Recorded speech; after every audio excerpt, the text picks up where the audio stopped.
अहमदाबाद से DD news के इस खास कॉन्क्लेव में आपका एक बार फिर से स्वागत है।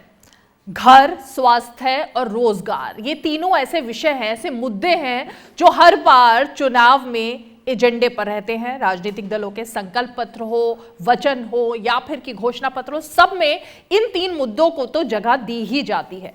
और गुजरात में जब 2017 से लेकर अब तक यानी 2022 तक की चर्चा हो रही है, तो ये तीन ऐसे मसले हैं जिन पर इस चुनाव में चर्चा की जा रही है। बीजेपी कह रही है कि उसने इस दिशा में बेहतरीन काम किया है, लेकिन विपक्ष कह रहा है कि इस दावे में दम नहीं है। तो सपने कितने इस दिशा में साकार हुए हैं, यही जानने के लिए दो खास मेहमान इस वक्त हमारे साथ सीधे जुड़ गए हैं। दिलीप मावलंकर जी हैं, निर्देशक हैं IIPH के, बहुत बहुत शुक्रिया हमारे साथ जुड़ने के लिए। जपन पाठक जी हैं, राजनीतिक विश्लेषक हैं और वरिष्ठ पत्रकार हैं, गुजरात की राजनीति पर पैनी नजर रखते हैं। दिलीप जी, मैं शुरुआत आप ही से करना चाहूंगी, क्योंकि ये जो तीन मुद्दे हैं 2017 से लेकर 22 तक की अगर हम बात करें, तो इन 5 सालों में कितना बदलाव आपको दिखाई दे रहा है और वो बदलाव किस दिशा में है? मैं स्वास्थ्य का निष्णात हूँ, इसलिए स्वास्थ्य के बारे में ही बात करूँगा। गुजरात की आप प्रगति देखें तो पिछले 5 सालों में जो 2 सर्वे हुए हैं, नेशनल फैमिली हेल्थ सर्वे, वो बताते हैं कि काफ़ी प्रगति बहुत क्षेत्रों में स्वास्थ्य के हुई है। मातृ मृत्यु दर है, बाल मृत्यु दर है, काफ़ी घटा है। वैक्सीनेशन, इम्यूनाइजेशन कवरेज बढ़ा है। लोगों की स्वास्थ्य के बारे में समझ और बढ़ी है। स्वास्थ्य जो कार्यक्रम है वो लोगों के पास पहुंच रहे हैं। बट उसी के साथ ये भी कहना पड़ेगा कि कुछ ऐसे क्षेत्र हैं स्वास्थ्य के संलग्न जिसमें प्रगति कम हुई है। जो एक मुख्य क्षेत्र है वो माल न्यूट्रिशन यानी कुपोषण का है, जिसके 3 प्रकार होते हैं, उसमें से 2 प्रकार में प्रगति नहीं हुई है उतनी, 1 प्रकार में प्रगति हुई है। दूसरा, गुजरात में एक देखा गया है, स्वास्थ्य के आंकड़े का आप विश्लेषण करेंगे तो जो शहरी आबादी है, 40% गुजरात शहरी है, 60% रूरल है। तो शहरों में प्रगति बहुत ज़्यादा हुई है, ग्रामीण क्षेत्रों में उतनी प्रगति नहीं हुई है। जो रूरल अर्बन डिफरेंस हम कहते हैं वो एक अभी भी काफ़ी बरकरार रहा है। तीसरा एक ये क्षेत्र है, गुजरात औद्योगिक काफ़ी प्रगति की है, उससे आमदनी भी बढ़ी है। बट औद्योगिक जो कामगार हैं उनका जो स्वास्थ्य का क्षेत्र है, जिसको हम ऑक्यूपेशनल हेल्थ या इंडस्ट्रियल हेल्थ कहते हैं, उसके बारे में इतनी प्रगति नहीं हुई है। सो बहुत प्रगति हुई है 5, 7, 10 सालों में, बट कुछ क्षेत्र ऐसे हैं कि जिसमें अभी बहुत काम करना बाकी है। जपन जी, जो बात यहाँ पर दिलीप जी कह रहे हैं उसी को आगे बढ़ाते हुए ये कहा जाता है कि किसी भी राज्य के और देश के बारे में अगर जानना हो तो उसके गांव की तस्वीर जाकर देखी जाए कि वो कितना उन्नत हुए हैं या कितने आधुनिक बने हैं, उनका कितना विकास हुआ है। गुजरात के गाँव के बारे में जब भी बात होती है पूरे देश के साथ मिला के, तो ये माना गया है अब तक कि जितना विकास गुजरात के गाँव में दिखाई देता है छोटी छोटी जगहों पर, उतना शायद बाकी जगहों पर अभी भी होने की ज़रूरत है। आपको लगता है कि पिछले कुछ सालों में ये चीज़ बदली है और आगे बढ़ी है, या फिर कि जो बात की जा रही है उसी दिशा में बात है? देखिए, एक तो गाँव का मुख्य आधार जो होता है, और आपका आज का विषय रोजगारी का भी है, तो वो भी इसमें सम्मिलित है, क्योंकि सबसे ज़्यादा रोजगार खेती से आता है, एग्रीकल्चर से आता है। दूसरा नंबर टेक्सटाइल का होता है। तो गाँवों की मुख्य जो आधारशिला है डेवलपमेंट की, खुशहाली की, वो एग्रीकल्चर पर है। और गुजरात में इरिगेशन पिछले 20 साल में करीब करीब डबल से थोड़ा कम, या आप डबल समझ सकते हैं, कुछ सालों में वो भी अचीव हो जाएगा, तो वो हुआ है। इसका मुख्य कारण है नर्मदा का जो डैम है उसका कंप्लीशन होना, उसके दरवाज़ों का भी बंद होना, और उसके अलावा उसकी पूरी जो ब्रांच कैनल है उसका कंप्लीशन होना। आप अभी जानते ही कच्छ में जो ब्रांच कैनल का कंप्लीशन हुआ, तो इस वजह से जो इरिगेशन बढ़ा है, इसकी वजह से किसानी के क्षेत्र में काफ़ी खुशहाली आई है और उसका असर भी हम देख रहे हैं। तो एक तो कारण ये है। दूसरा, जो सड़क की कनेक्टिविटी है वो भी काफ़ी अच्छी पिछले 5 सालों में, हमने पहले से भी थी लेकिन हमने और भी इम्प्रूव होती देखी है। तो कनेक्टिविटी, इसके सिवा आप अगर देखें तो जो ये तो काफ़ी अर्ली हुआ था गुजरात के गाँवों में, भारत में भी उस मॉडल पे बाद में काम हुआ, लेकिन जो बिजली का जो 24 घंटे का सप्लाई है, 3 फेज अनइंटरप्टेड बिजली, वो काफ़ी अर्ली जब नरेंद्र भाई यहाँ पे मुख्यमंत्री थे तो ज्योतिग्राम योजना से उन्होंने फीडर अलग किए थे घर के हेतु के और किसानी के हेतु से। तो वो फीडर अलग करके ज्योतिग्राम योजना जो दी थी उसकी वजह से भी काफ़ी खुशहाली तभी गांव से देखी गई। आप मिसाल के तौर पे देखिए कि तब जो हमारे एक बैंकर मित्र थे, इंटरनेशनल बैंकर थे, तो वो पूरे भारत में घूमते थे, उनकी जॉब इस प्रकार की थी। तो उनका कहना था कि अगर हम और राज्यों में जाते हैं तो हाईवे की दुकानों पे हमें आइसक्रीम नहीं मिलता कहीं कहीं जगह पे, क्योंकि उनको वो आइसक्रीम के साथ जनरेटर रखना पड़ता है, वो फ्रिज के सिवा वो नहीं हो पाएगा। लेकिन गुजरात में हमें थ्रू आउट हाईवे पे आइसक्रीम खाने को मिलता है, क्योंकि बिजली का अनइंटरप्टेड वो जो पावर सप्लाई था जो ज्योतिग्राम योजना से कभी पहले से कर दिया गया। और तब नरेंद्र भाई ने एक बात कही थी, और ये यूट्यूब पे उनका ये भाषण है, उन्होंने कहा था जब मैं कोई कदम लेता हूं तो उसके पीछे 10-15 स्टेप मेरे दिमाग में होते हैं, मैं वो सब बताता नहीं हूं, लेकिन वो एक के बाद एक आते हैं। तो उन्होंने ज्योतिग्राम योजना के बारे में ये कहा था कि अब जब बिजली पहुंचेगी तो उसके पीछे पीछे हम वहाँ पे कंप्यूटर देंगे, इंटरनेट कनेक्टिविटी देंगे, और सारी जो ई सर्विसेज है जो शहरों में मिलती है वो वहाँ पे हम सुलभ कराएंगे। तो जो आपने कहा कि गुजरात के गांव डिफरेंशिएट होते हैं, तो उसमें नल से जल भी है, उसमें ये भी है इंटरनेट कनेक्टिविटी, ब्रॉडबैंड की कनेक्टिविटी तभी सब गाँवों को दे दी गई थी, जब भारत में अभी भी वो काम चल रहा है। तो कुल मिलाकर कॉम्प्रिहेंसिवली तब डॉक्टर अब्दुल कलाम ने रूरबन मॉडल की बात की थी कि रूरल में अर्बन सर्विसेज, तो उस मॉडल पे ही गुजरात कंटिन्यूएशन में पिछले 5 साल में भी आगे बढ़ा है। तो जपन जी, जो आप बात कह रहे हैं, कच्छ की जो बदली हुई तस्वीर है, जब हम वहां पर जाते हैं और देखते हैं, ये जो विजन की आप बात कर रहे हैं, यही वो विजन है जो वोट में तब्दील होता है 27 साल बाद भी। देखिए, ये विकास की राजनीति जिसको हम कहते हैं ब्रॉडली, कि पहले ये था कि आप कोई लोगों के इमोशन को एक्साइट कीजिए, या चुनाव के टाइम पे कुछ फ्री के ये ऐसे शगुफ्ते छोड़ दीजिए, वादे कर दीजिए। ये तो एक पॉलिटिक्स हमने सालों से देखा था। बूथ कैप्चरिंग का भी एक पॉलिटिक्स था एक ज़माने में, जो ईवीएम आने से काफ़ी ख़त्म हो गया। लेकिन नरेंद्र भाई ने एक विकास की राजनीति जो का पूरा जो मॉडल दिया, जिसे हम गुजरात का मॉडल कहते हैं, तो ये सारी चीज़ें जब क्यूम्युलेटिव उसकी इफेक्ट आती है, तब एक फील गुड फैक्टर प्रजा में आता है, और उसी का परिणाम होता है कि चुनाव में भी अप्रत्याशित नतीजे मिलते हैं। जैसे आप देखिए कि 2 लोकसभा के चुनाव में यहाँ 26 में से 26 बैठकें, गुजरात में पहले कभी भी ये नहीं हुआ कि पूरी 26 लोकसभा की बैठक कोई एक पार्टी जीते, कभी भी नहीं हुआ। ये इंदिरा गांधी का एसेसिनेशन हुआ, उसके बाद जो राजीव गांधी को भरपूर बहुमत मिला, लेकिन तभी भी ये नहीं हुआ कि 26 बैठकें लोकसभा में राजीव गांधी या कांग्रेस यहाँ से लेके गए। लेकिन ये 2 बार गुजरात में अभी हुआ। तो ये जो हम कहते हैं 3 शब्दों में कुछ तो है कि ये परिणाम मिलता है, और विकास की राजनीति यहाँ पे चली है, ये हमने देखा है। तो दिलीप जी, ये कुछ तो है, क्या है वो?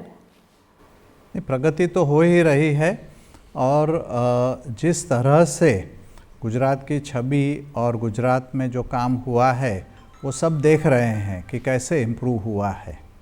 और आरोग्य का जब तक ताल्लुकात है तो वो भी इम्प्रूव हो रहा है।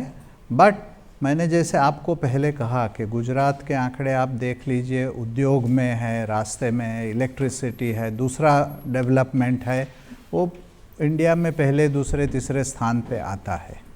जब आप आरोग्य की बात करते हैं, आंकड़े देखते हैं, तो गुजरात का स्थान 4था, 5वां, 7वां जाता है। ये मेरे आंकड़े नहीं हैं, सरकार, केंद्र सरकार के आंकड़े हैं।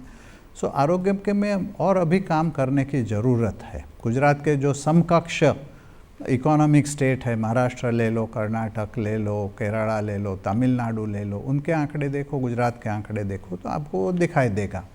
सो गुजरात में काम तो ज़रूर हुआ है, बट सोशल सेक्टर्स में जो हमें करना चाहिए, जितना हम इंडस्ट्री में करते हैं उतना सोशल सेक्टर्स में कुछ कारण से गुजरात में नहीं हो रहा है। वो आगे जाके करना है, और वो हर एक पार्टी वो देख रही है कि गुजरात में economic development, financial development, roads, infrastructure वो हुआ है।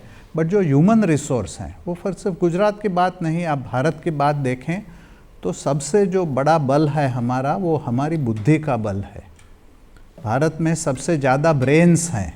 अब हम सोचते हैं कि सबसे ज़्यादा आम पॉपुलेशन है और हम एक नेगेटिवली लेते हैं, बट वो भी देख सकते हैं कि सबसे ज़्यादा ब्रेन्स हैं पूरे दुनिया के, अभी चाइना से भी हम ज़्यादा आगे हैं। तो उनका अगर विकास किया जाए, उनका विकास कैसे होगा कि अगर आरोग्य पे देखेंगे, उनके एजुकेशन पे देखेंगे, विमेन एम्पावरमेंट पे देखेंगे, काम करेंगे तो उनका विकास होगा। तो आप यूरोप के छोटे छोटे देश देख लो, 40 लाख 50 लाख के बस्ती के देश हैं, उनमें इतनी प्रोग्रेस हुई है इतने सालों में, तो हमें उनका मॉडल देखना चाहिए।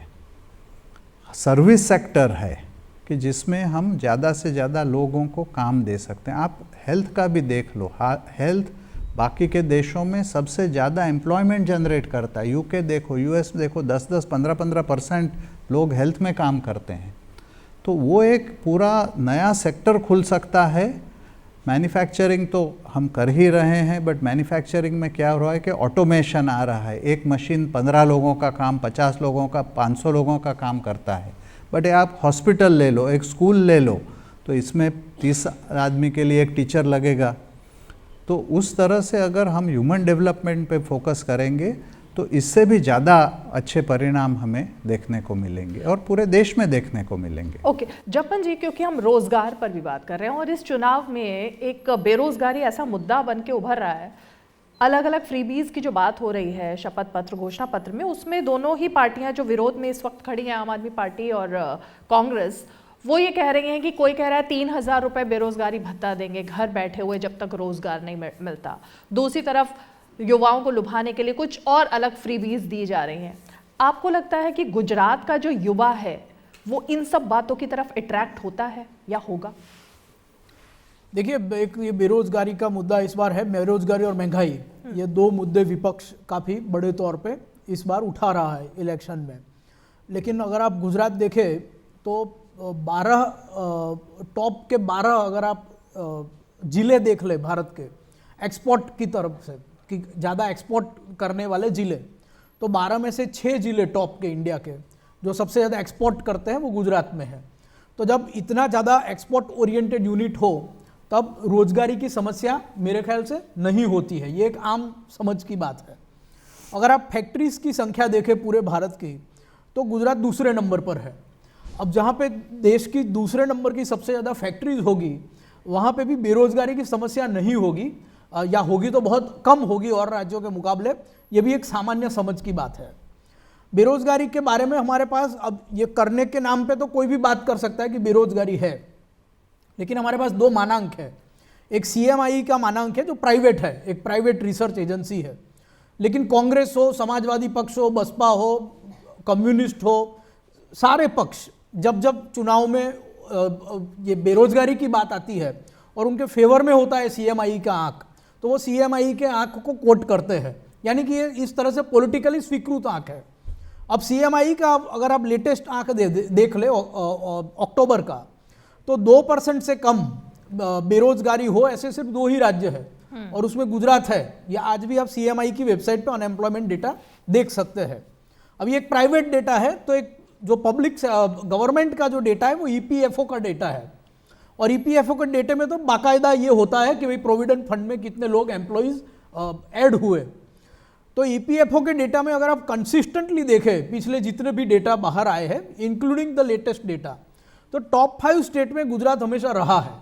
तो ये टॉप 5 स्टेट में ऑब्वियसली गुजरात रहेगा, जिस तरह से उसका मैन्युफैक्चरिंग, जिस तरह से उसका पोजीशन है, इंपोर्ट एक्सपोर्ट है, समंदर किनारे का राज्य है, प्रोग्रेसिव राज्य है, वन ऑफ मोस्ट प्रोग्रेसिंग राज्य है। तो ऑब्वियसली गुजरात, तमिलनाडु, महाराष्ट्र, हरियाणा ये टॉप 5 में है। तो मुझे लगता है कि जब हम बेरोजगारी की बात करते हैं तो हमें कंप्रीहेंसिवली अगर हम देखें तो ये बात ऐसे डाइजेस्ट नहीं होती है। इसके और भी मैं आपको कॉम्प्रिहेंसिव और भी जरा स्काई व्यू दूँ। सबसे ज़्यादा रोजगारी किसानी के क्षेत्र में होती है, खेती में, पूरे भारत में।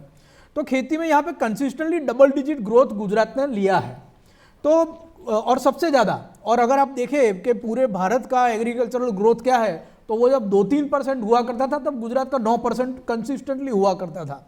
तो अब जब किसानी में ये परिस्थिति है, जब आपको खेत मजदूर MP या राजस्थान में जाके लाने पड़ते हैं, तो मुझे लगता है, और जिस तरह से आप एग्रीकल्चर प्रोडक्शन देखें, कभी 93,000 था 2001 में, आज वो 3 लाख की दिशा में आगे जा रहा है।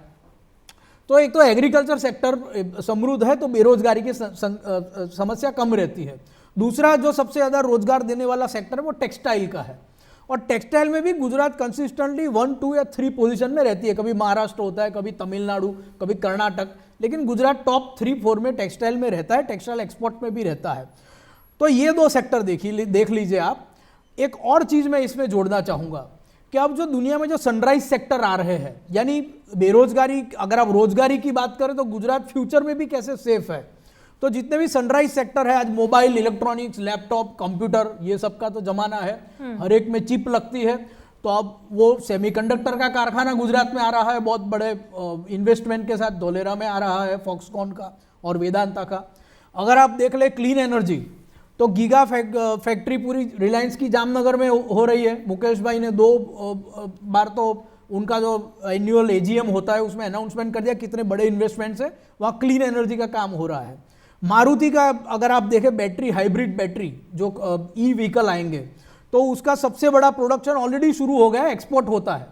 और अब डोमेस्टिक नीड के लिए भी नरेंद्र भाई ने अभी जो मारुति के 40 साल खत्म हुए, महात्मा मंदिर में फंक्शन हुआ, उसमें भूमि पूजन कर दिया उनके बेचरा जी के प्लांट का। तो जापान की 3 कंपनियां वहां पे इलेक्ट्रिक बैटरी लगा रही है। हाइड्रोजन का अगर आप देख ले फ्यूल का, तो बनासकांठा और कच्छ में ऑलरेडी गवर्नमेंट लैंड आइडेंटिफाई करने की प्रोसेस में है, वहां पे बहुत बड़ा हाइड्रोजन एनर्जी, नरेंद्र भाई ने कहा कच्छ की सभा में कि ये हब बनने जा रहा है। तो अगर आप फ्यूचर देखें ऑटोमोबाइल से लेके सारी चीजों में, तो फ्यूचर में भी मुझे लगता है कि जहां तक रोजगारी का सवाल है, गुजरात काफी सेफ है। और मैं इस बिंदु में आखिरी बिंदु एक कह दूंगा कि यहाँ से जितनी भी ट्रेन गई थी श्रमिक स्पेशल एक्सप्रेस कोविड के काल में, करीब 3 जून तक वो कोविड के पीरियड में 4000 एक्सप्रेस ट्रेन पूरे भारत में श्रमिक एक्सप्रेस ट्रेन चली थी। उसमें से 1000 से ज़्यादा ट्रेन सिर्फ गुजरात से ओरिजिनेट होकर बाहर गई थी। इतने लाखों यूपी, बिहार, उड़ीसा के लोगों को, यहाँ पे सभी सेक्टर में है वो लोग, उनको यहाँ से भेजने की ज़रूरत खड़ी हुई थी। तो इतने लोगों को तो गुजरात ऑलरेडी रोजगार बाहर से, जो हम बाहर से नहीं कहेंगे, देश के ही भाई है, लेकिन हम उनको रोजगार यहाँ पे प्रोवाइड करते हैं शांति सुलह के वातावरण में। तो मुझे नहीं लगता कि रोजगार का इशू जितना बड़ा करके देखा जा रहा है। यहाँ पे रोजगार मेले भी गवर्नमेंट चलाती है, और रोजगार मेले चलते हैं तो पहले 5000, 10,000 लोगों को रोजगारी मिलती थी। इस बार जो नरेंद्र भाई ने जो वर्चुअल भाषण दिया और भूपेंद्र भाई उसमें थे, उसमें 1 लाख से ज्यादा की रोजगारी प्राइवेट सेक्टर के अनुबंधन पोर्टल है उसका, रिक्रूटमेंट का ओजस है। अगर आप गवर्नमेंट की रिक्रूटमेंट देख ले, पिछले 8 साल में 2.25 लाख तो गवर्नमेंट की रिक्रूटमेंट मुझे मालूम है, और भी हो सकती है, गौण सेवा पसंदगी बोर्ड, GPSC वगैरह की। तो मुझे ये आउट ऑफ प्रपोर्शन लगता है जब कोई गुजरात के बारे में ये बात करता है कि बेरोजगारी बड़ी समस्या है। तो जपन जी, आपने तो इतने दिलचस्प यहाँ पर तथ्य और आंकड़े जो पेश किए हैं, जाहिर तौर पर ये जो रोजगार और बेरोजगारी वाला मुद्दा है, इसके तो तथ्य आप साफ तौर पर दिख रहे हैं। तो आपको लगता है चुनावी शगुफा बन गया इस चुनाव में? क्योंकि तथ्य अगर ये हैं जो आप दे रहे हैं, आंकड़े ये हैं, तो ये तो आंख खोलने वाले हैं। देखिए, अपना तथ्य हर मतदार अपने तरीके से तय करता है। मैं अपने अनुभव से बात करूंगा, कोई अपने अनुभव से बात करेगा, तो वही ये सारे चुनाव की अंततः उसकी मजा ये है चुनाव की, कि कोई कहेगा कि बेरोजगारी, महंगाई है, लेकिन अगर आपको बेरोजगारी और महंगाई लगती है और आपको लगता है कि यही सबसे बड़ा मुद्दा है, स्टेबिलिटी बड़ा मुद्दा नहीं है, सिक्योरिटी बड़ा मुद्दा नहीं है, लीडरशिप बड़ा मुद्दा नहीं है, अगर आपको लगता है कि उससे ज़्यादा बड़ा मुद्दा बेरोजगारी है और आप वो महसूस ही नहीं करते हैं, तो आप उस दिशा में मतदान नहीं करेंगे। तो ये तो मतदाता पर छोड़ते हैं कि हर एक मतदाता ने खुद क्या अनुभव किया है। बिल्कुल, ये तो मतदाताओं पर ही छोड़ना पड़ेगा, और लोकतंत्र में मतदाता और जनता का फैसला जो है वही अंतिम फैसला है। किन मुद्दों पर जनता अपनी राय देगी और वोट डालेगी, ये तो जनता पर छोड़ना होगा। बहुत बहुत शुक्रिया आप दोनों ही खास मेहमान, इतने बारीक बिंदुओं के साथ और इतने दिलचस्प तथ्यों के साथ हमारे साथ जुड़े। बहुत बहुत शुक्रिया।